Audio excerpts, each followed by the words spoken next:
Hi folks, you're with Tacitus today. Tacitus, your pushback channel, and thank you for joining this audio live stream.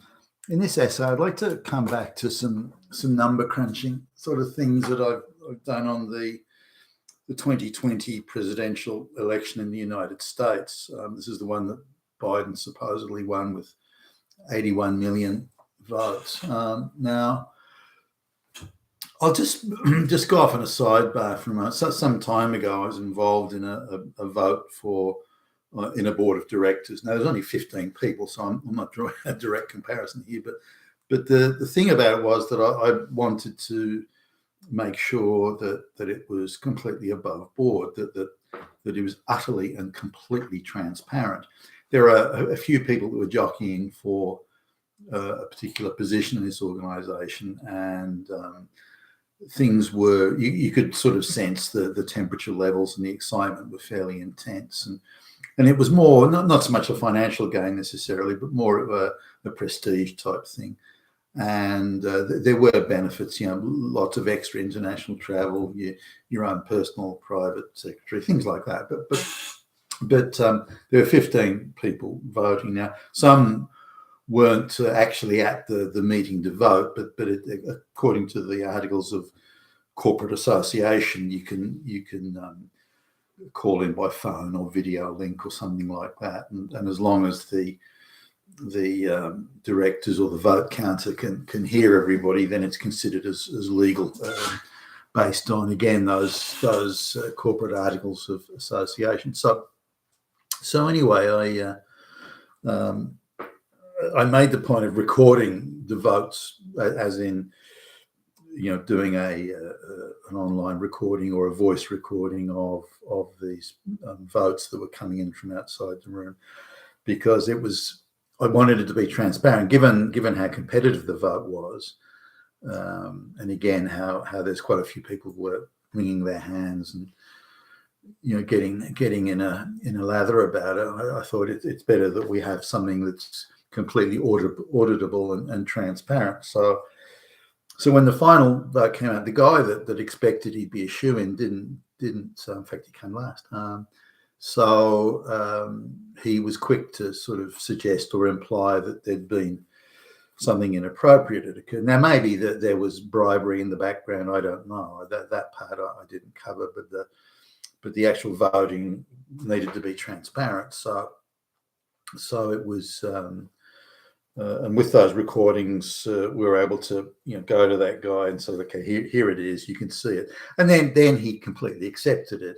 He'd been sort of view that there'd been some sort of chicanery or miscounting, or the ballot had been somehow corrupted. But once he saw that and saw the process and saw that there was a very clear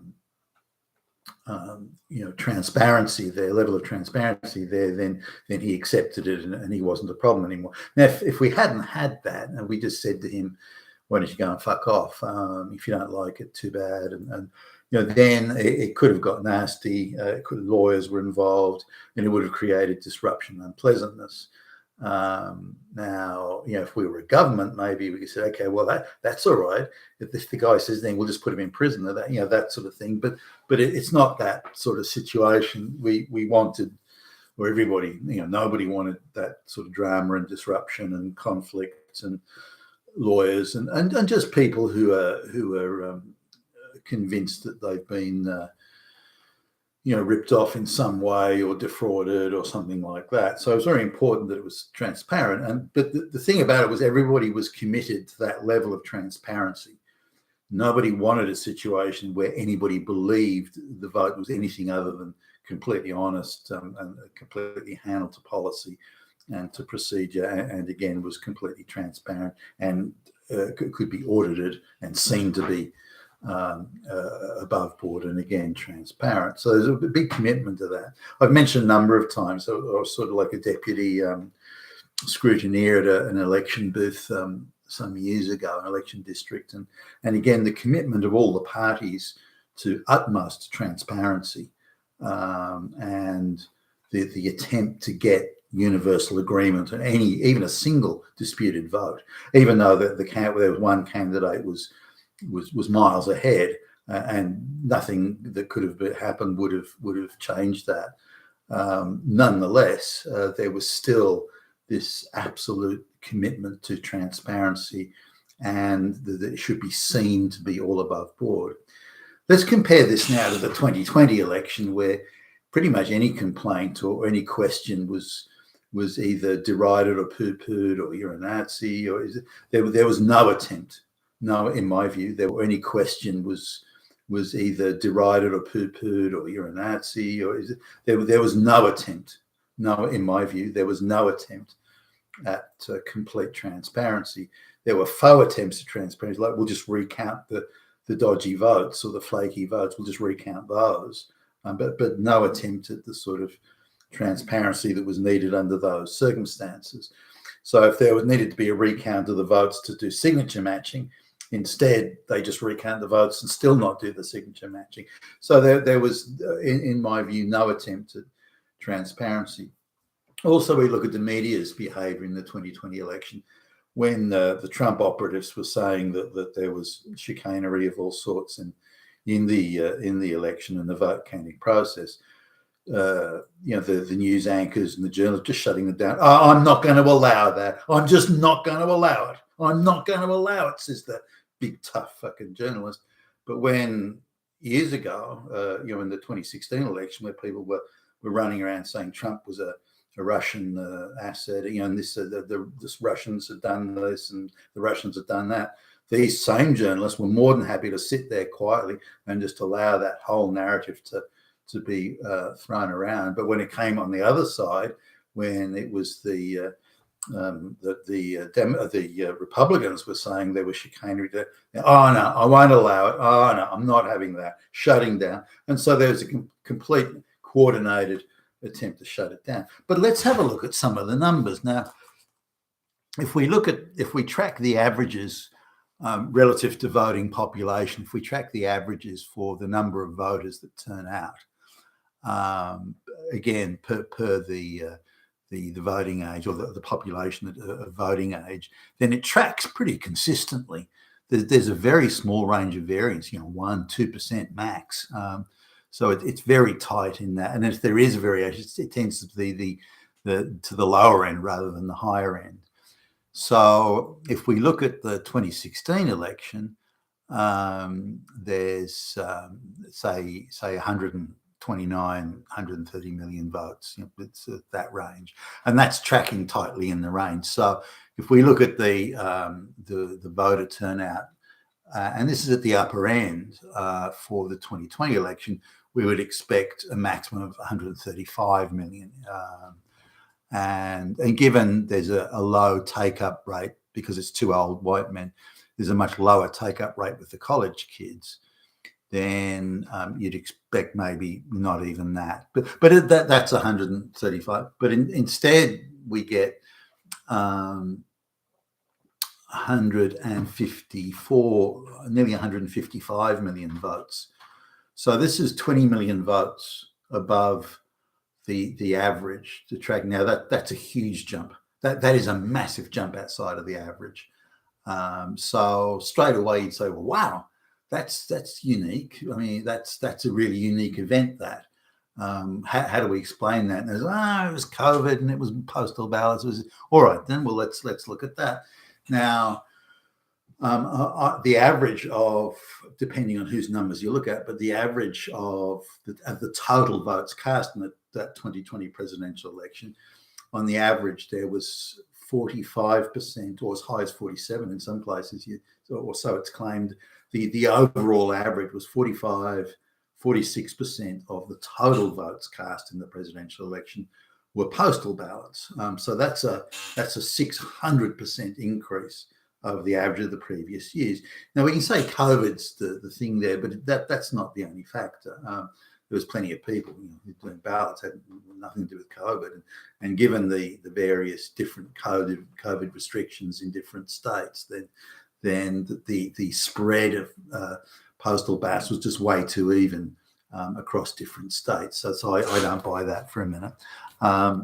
So now in the states that had quite quite rigorous signature matching requirements, and you couldn't ballot harvest, and you could, you know, you had the very tight chain of custody rules. You couldn't do a postal ballot if you just didn't feel like turning up. You had to have a valid reason. These sorts of things. The Democrats didn't do any good.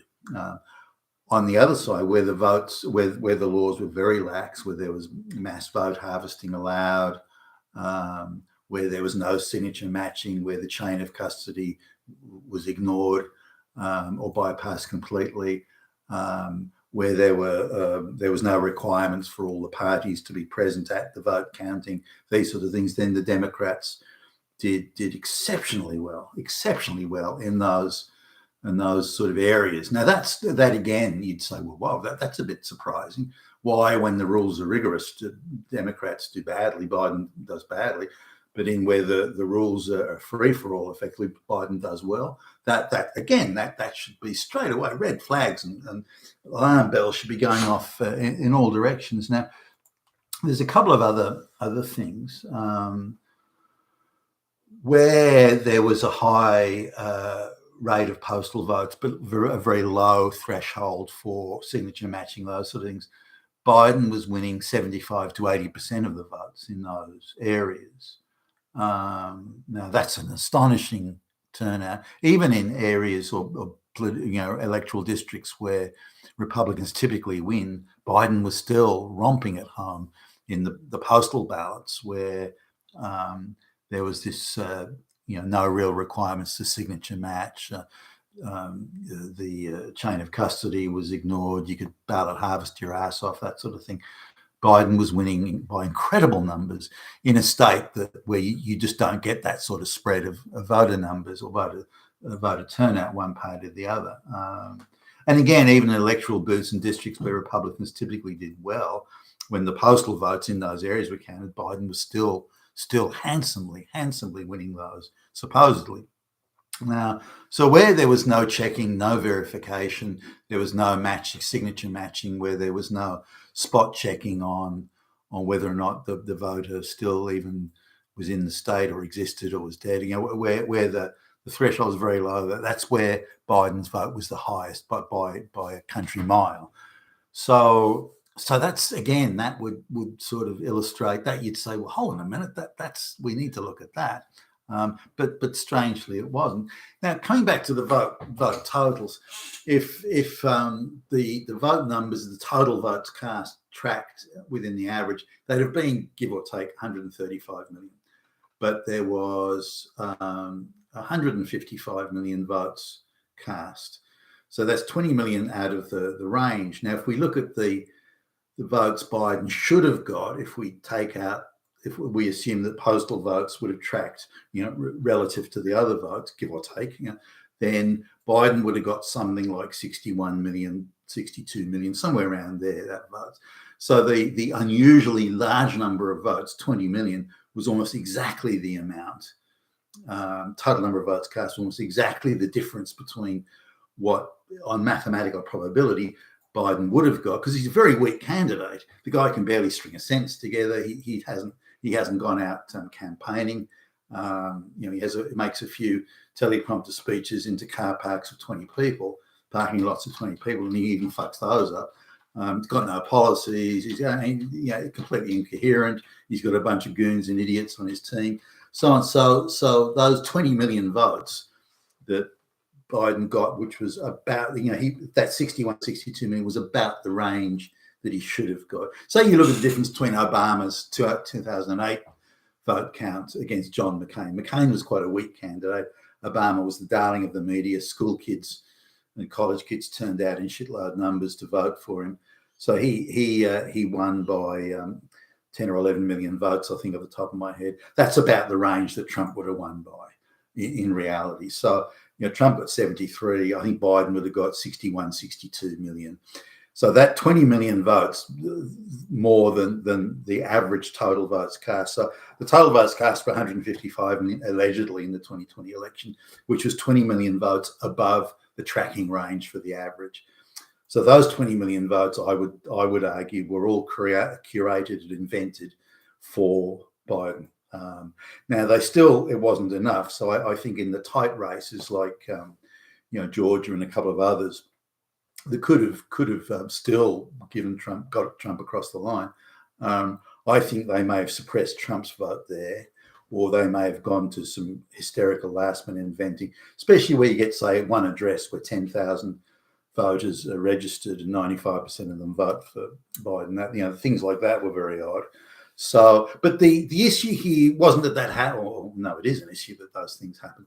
The issue was that in situations like that, there must be and should be, and in future must be, a complete requirement for absolute and total transparency and forensic audits. Now, I'm one of these people that accept that half the time, or a number of times, the people that I don't like, who I don't want, will win the election. I accept that as being part of the democratic process where the people choose their politicians, choose their leaders. No, I accept that. I don't like it sometimes, but I accept that. But I do want to know that the process is completely transparent. And if there are, anomalies, really big anomalies, not little ones, like a fraction of a percent here or there, not those, but real anomalies, where there are 20 million more votes cast in that election than are tracking at the average of all the previous elections, that should be looked at. And the difference between the votes that Biden probably got and the votes he's listed as getting was also about 20 million votes. Now, you can't. That's a coincidence beyond dispute. So I would say 20 million votes were invented, give or take. That number invented. Maybe 100,000, a few 100,000 votes tops were taken off Trump's total, but that will be all. And I think it was only when they got, oh, holy shit, this is a tight race here. All these votes we've invented. Now we can't, we've got a real problem here inventing any more votes. So we'll just have to chop a few thousand off Trump's total, and then we can still get Biden over the line. So I think it was curated down to that level of detail by the globalist machine that had their fingers all over the place. But that's the extent of it. I think this is really beyond dispute. I can't see any level of dispute here. The other thing, other things too, where there was call for forensic voting and a forensic examination of an auditing of the votes. Mysteriously, we've thrown those out. Oh no, they've been shredded. We haven't got those, when they're required by law to hold on to it for 180 days and this sort of thing. So so Biden was clearly the weaker candidate. I think Trump beat him by between 10 and a half and say 12 and a half million votes, and the deep state knew that, or figured, around that. So they knew they needed to curate and invent something in the order of 20 million votes to make Biden appear like the big winner. They couldn't have him winning by a hair's breadth because that would look a bit sus. So they had to have him winning handsomely, and that was how they did it. So I'd say that's really what the reality was at the time. There were 20 million plus votes that appeared that were well out of the historical average, and those were the votes they invented and added to Biden's total. You've been with Tacitus today at your Pushback channel, and thank you for listening. Honey Bundle.